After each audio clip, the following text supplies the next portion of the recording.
Today on Talk Jeju, we're talking about planned changes in island education this year. As always, Todd Thacker joins me in the studio. So Todd, local schools are now clearing out for the spring break and kind of wrapping up the 2014 school year.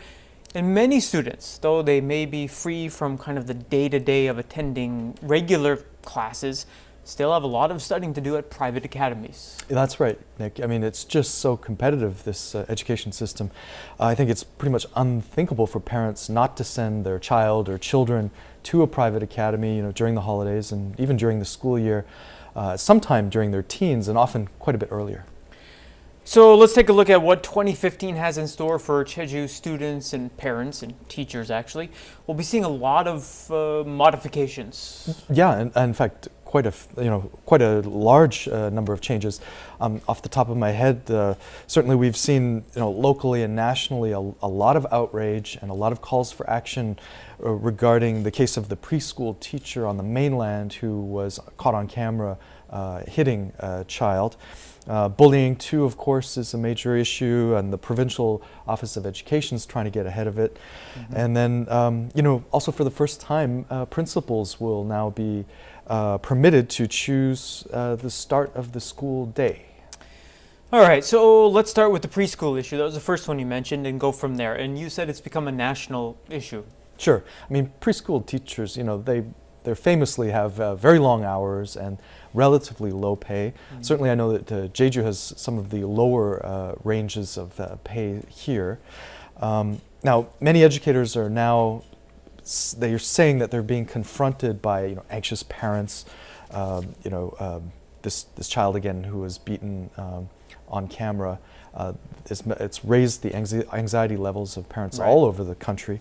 And there are now reports in local papers that these preschool teachers, they've kind of just had enough. They're considering quitting. We reported that there has been a move to install or to have mandatory installation of CCTV cameras in all preschool classrooms by next month, and to ramp up education and abuse prevention classes for the teachers themselves. Yeah, that's exactly right. Now, on a similar point, we also, on Jeju, we're seeing a record number of secondary school teachers either retiring this year or seeking to retire. In fact, in the first 6 months of this year, we'll have 144 teachers, and that's 26 more than last year, step away from the job. Moving on, we've reported that some parents are upset about the removal of before-school programs at some schools, and I'm thinking particularly of families where both parents work. That's right. Now, in 2011 and 2012, the province put a lot of money, hundreds of millions of won, into after-school programs. Now, the objective was to keep the children occupied while the parents are still at work, and also to sort of mitigate or make it less necessary for parents to send their children to private academies. Right, and just to interject for a second, let's just remind our viewers that private academies, private classes are a $20 billion industry in Korea. Exactly, these are huge numbers. So now we should say that these after-school programs will remain in place. Right.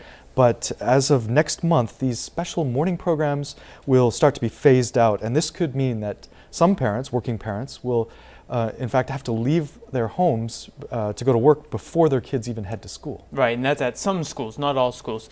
And then another change in Jeju's school day, principals will now have the option to choose their official start of the school day. The time students have to arrive at school, not the start of classes. That's right, and we've seen this sort of being implemented on the mainland in the past, particularly at the 9 a.m. start of school, which hasn't happened in the past, and ostensibly they're trying to let students get an extra hour of rest. Sure. Now, most elementary students in Korean schools have had to arrive by 8:30, middle schoolers by 8, and high schoolers by 7:30. Yes, that's right. So now here on Jeju, elementary school principals, at first anyway, will have the option of pushing back the beginning of the day until 9 a.m. And, we'll have to see how this changes test scores perhaps, or certainly the students' quality of life. I think an extra hour of sleep couldn't hurt though. That's right. And speaking of quality of life, it's not just long hours and homework loads, but bullying too, that can be a major source of stress for some young kids. And sometimes In the worst cases, can even lead to student suicides. But now, as I understand it, bullies can be transferred from a school in a more expedited fashion. Exactly. So this is actually quite a good change. In the past, a problem student could be transferred from one school to another, but if he or she was found to continue the bullying process, they would have to, the administrators would have to wait a whole year before they could then transfer the student to another school. Now a new transfer can be arranged immediately. Okay, now to switch gears a bit, could you tell us about the upcoming program announced by Jeju's new superintendent of education, Lee Sung-moon, to run so-called innovative schools? Yes, that starts in March, and I think it's going to be a very interesting experiment. As late last year, as you said, Lee said that 5 elementary schools in rural areas of Jeju had been selected for this pilot program. And he also mentioned, though, that to keep costs down, they were going to focus more on improving the quality of classes as opposed to buying more equipment or what have you. So anyway, each school will be able to have a maximum of 90 million won in government support over the course of the 4-year term. Okay.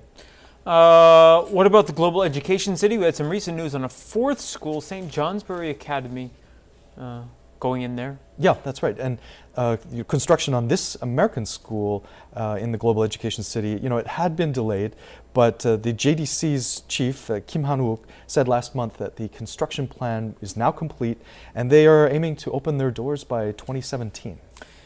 And I know that this autumn we'll also be seeing the first graduating class for Branksome Hall Asia, and their international baccalaureate or IB scores and university placement results will be announced then. Given North London Collegiate School's really excellent university placement results last year, I think parents and officials are hopeful about another round of good news on that front. Right, and when it comes to the Korea International School, Jeju, they will have their first graduating class in 2016. Okay. Right.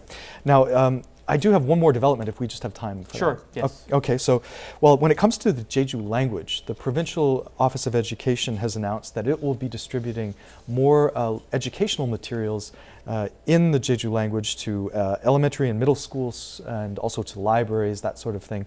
So they'll be also providing these materials for download from their website, and I think this is really great news for what has been recognized by UNESCO as an endangered language. Agreed.